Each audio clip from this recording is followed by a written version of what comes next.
After 3 years of dating, she told me I was too safe and that she needed to explore. I let her go.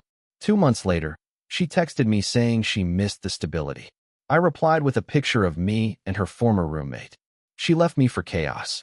I left her for peace. I, male 30, was with my ex-girlfriend, Sarah, female 29, for 3 years. We met back in 2019 at a friend's birthday dinner in Greenbelt, Makati. She was witty, sharp, laughed at my jokes, and her energy just pulled you in. She had this artsy vibe, graphic designer, always had paint on her hands, spent weekends sketching in cafes or watching obscure foreign films. At the time, I was working as a software dev at a mid-sized tech firm in BGC. Life was stable, nothing flashy, just work, home, weekends with friends, sometimes short trips to Tagaytay or La Union. We weren't rich, but we were comfortable. We dated for about a year before we moved in together. Got a decent apartment in Quezon City, just a short ride from both our workplaces. Things were great. We cooked dinner together, watched Netflix shows, took turns doing chores. I thought we were growing into something serious. But in late 2021, something shifted. She started acting distant, less affectionate, started hanging out more with her art friends in Compilation. I'd ask if she wanted to stay in and watch a movie like we used to, and she'd say, "I've been cooped up too much. I need to be around creative energy." I didn't want to be controlling, so I let her do her thing. I figured it was a phase. Then one night, after dinner, she just dropped it. "You're too safe," she said, not looking me in the eye. "I feel like I'm living the life of a 40-year-old. I'm only 28. I want to explore. I want chaos. I need to know what's out there before I settle into this kind of life." I remember I just sat there, stunned. I didn't even know how to respond. "I love you," she said, "but I'm not in love with you anymore." And just like that, it was over. She moved out within the week. Took half the furniture, her books, her plants, her sketchbooks. I didn't stop her. I was too numb. I thought, maybe if she went out there and realized how hard it was, she'd come back. Maybe she'd see I wasn't the problem. The first month was hell. Nights were the worst. I kept checking my phone like an idiot, hoping she'd text me, apologize, ask to come back. Instead, I'd see her Instagram stories, new bars, random people, art shows, guys I didn't recognize. She wasn't heartbroken. She was thriving. Or pretending to. I hit rock bottom around week 6. I stopped eating properly, stopped sleeping. My friends kept telling me I dodged a bullet, but it didn't feel that way. It felt like I was the boring choice she had outgrown. Then came the twist. Around week 8, she texted me. "Hey, I miss you. I miss us. Life's been a lot." I thought this was what I needed, but honestly, it's exhausting. I didn't know how good I had it. I didn't know what to say. My hands were shaking. I stared at the screen for a good 5 minutes. Thing is, during those 8 weeks, I wasn't completely alone. There's something I didn't expect to happen. Her former roommate, Anna, F30, and I started talking. Not romantically at first. She reached out to check in on me maybe 2 weeks after the breakup. She said she was surprised by Sarah's decision and wanted to see if I was okay. We talked. Then we met up. Then we kept talking. And I realized Anna was everything Sarah wasn't: calm, consistent, grounded. She didn't crave chaos. She just wanted peace, like me. One night, about a week before Sarah's message, Anna and I were having coffee at a quiet place near Abdiliman. Someone took a photo of us. Nothing dramatic, just us laughing. I still don't know how it happened, but that photo captured something real. So when Sarah said she missed the stability, I replied with that picture. No caption, no explanation. She left me because I was too safe. I found someone who values peace. That's where things stand right now. I haven't replied to her follow-up texts. She's been trying to call. I don't know what to say, or if I even want to say anything at all. But I do know one thing. She left me for chaos. I left her for peace. So, I didn't expect to be writing this again. I thought it was done. I sent the photo. Message delivered, message received. Or so I thought. After I sent the picture of me and Anna, Sarah went quiet for about 3 days. Then the messages started again. But this time, they weren't emotional or apologetic. They were bitter. First one, "Wow. So that's what it was. You were just waiting for me to leave." Then, "You and Anna? Seriously? You think that's real?" She was jealous of me the whole time. I didn't reply. I didn't see the point. But she wasn't done. She showed up. At my apartment. Unannounced. A Sunday afternoon. I was watching a movie when I heard the knock.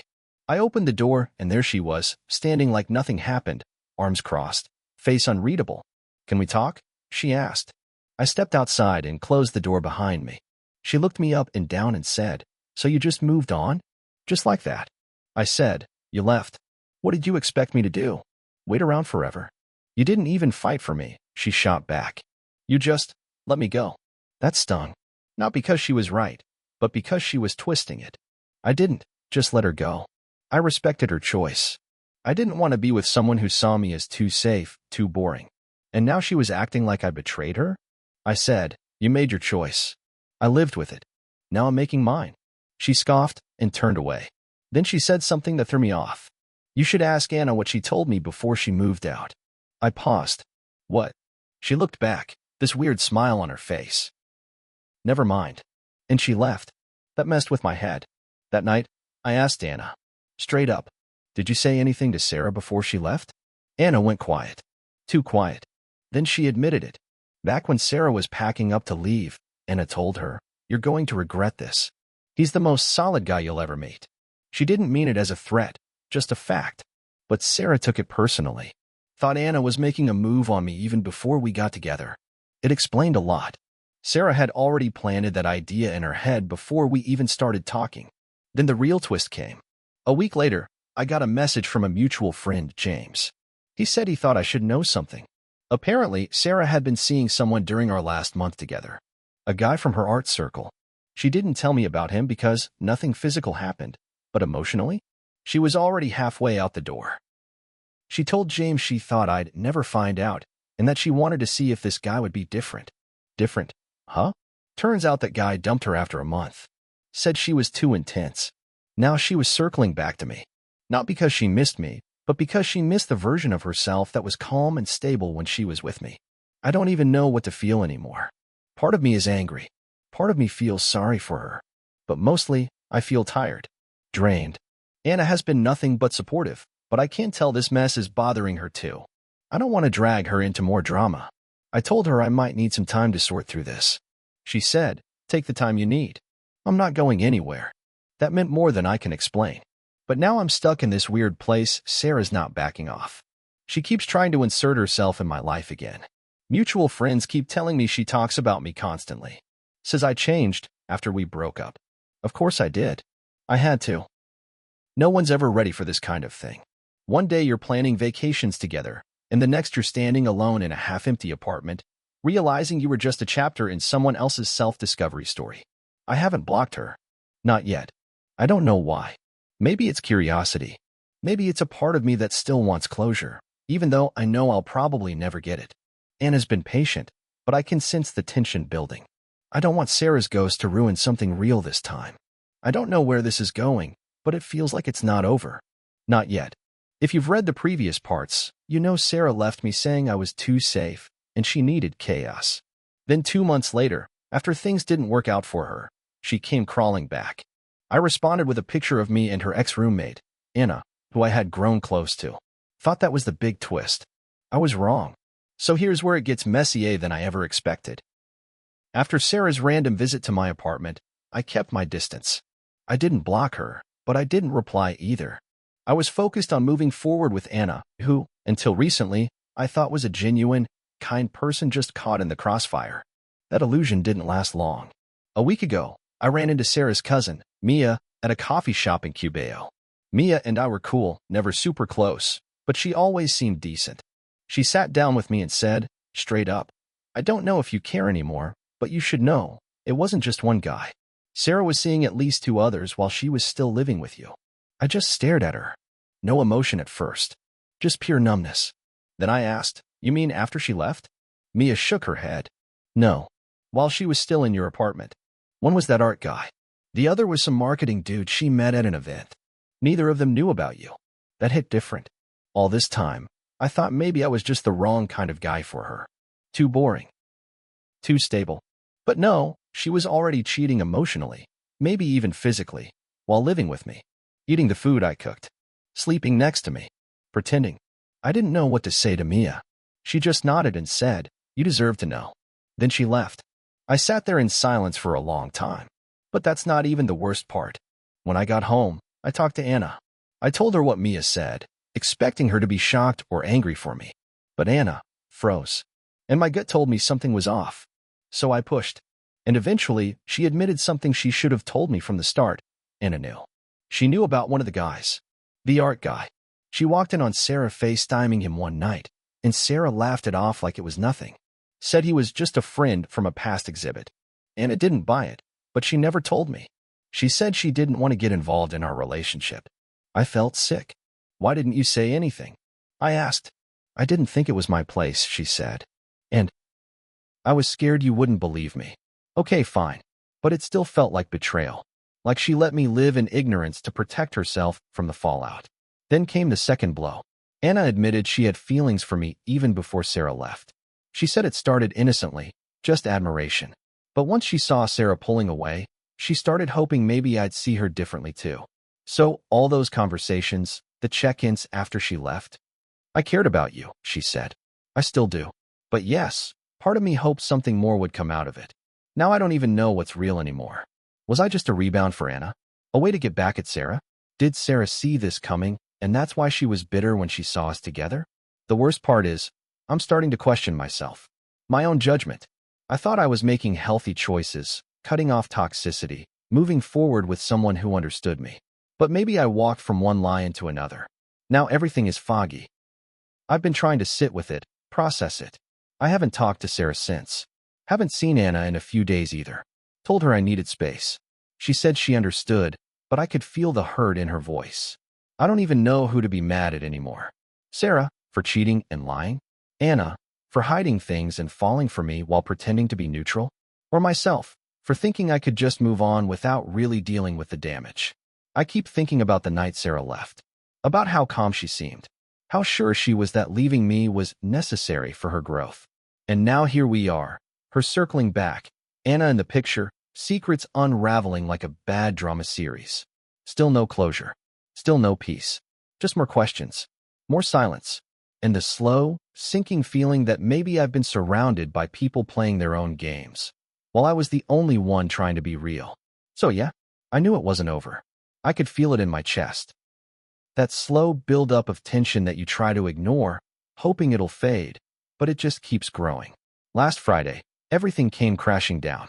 It started when Mia, the same cousin who told me about Sarah's other flings, invited me to a small get-together in Ortigas. Just a few people from our old friend group.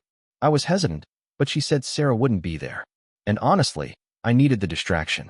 I brought Anna with me. The vibe at the start was chill. Drinks, old stories, light music. But about an hour in, Sarah showed up. Apparently Mia had told her about the gathering too. Thought she wouldn't come, she said, wide-eyed when I shot her a look. It was awkward. Sarah froze when she saw me and Anna sitting together. Anna's hand was lightly resting on mine. Sarah walked straight to the bar, ordered something strong, and didn't say a word for 20 minutes. Then it happened. Out of nowhere, Sarah walked up to us, stood in front of Anna, and just said loud enough for everyone to hear. So, how long were you waiting for me to leave before you pounced on him? The whole room went dead silent. Anna slowly stood up and said, "Excuse me?" Sarah looked at me next. "And you? You seriously think this," she motioned at Anna, "was born out of something pure? You were a safety net for her." She hated watching me be happy. I got up too. I was shaking, but not out of fear. Out of rage. "You cheated on me with multiple guys," I said, voice low but sharp. "You left me and said I was too boring for you. And now you want to lecture me about moving on." Sarah stepped forward, eyes glassy.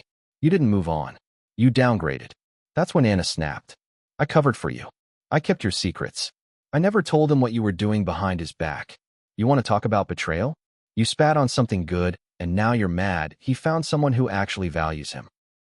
Sarah started crying. Like full-on tears now. I was confused, okay? I didn't know what I wanted. I cut her off. "You knew. You just didn't care who you hurt in the process." Then James, our mutual friend, stepped in and tried to defuse things. But the damage was already done. Sarah ran out, sobbing. Anna and I left a few minutes later. Silent drive home. Back at my place, we sat on the couch, not speaking for a while. Finally, Anna whispered, "I don't want to be a rebound. I want to be real." but I feel like I'm caught in the middle of a fire I didn't start. I nodded. I know, but I need to be honest too. I haven't processed all of this. And maybe that's not fair to you. We decided to take some space. Not a breakup, but time. To breathe. To figure out what was real and what was just leftover chaos. It's been a few weeks now. Sarah hasn't reached out again. Mia said she moved back home to Batangas, trying to reset her life. Anna and I still talk. Not daily like before, but we check in. She's doing her own thing, freelancing, journaling, trying to stay grounded. As for me, I've been going to therapy. I needed someone outside all of this to help me unpack the mess. I've learned that not every betrayal is loud. Sometimes it's quiet, subtle lies, withheld truths, emotional exits disguised as growth. I'm angry. I'm sad. But weirdly, I'm also relieved. Relieved it's all out in the open. Relieved I don't have to carry the weight of what-ifs anymore. Relieved I finally saw everyone's true colors, no matter how messy the painting turned out to be. I used to think being safe was a flaw. That stability was boring. That maybe I was the problem. But I've learned that being steady doesn't mean you lack depth. It means you have the backbone to stay when things get hard. And that's not something to be ashamed of. Sarah left me for chaos, and she got it. Then she couldn't handle it. Anna stepped into something broken and tried to make it whole. But even she had her own motives. Some honest, some less clear. And me? I'm standing here, still figuring it out, still healing. But at least now, I know I'm not anyone's backup plan. I'm no longer someone's safe option. I'm my own damn piece. And I won't give that up for anyone ever again.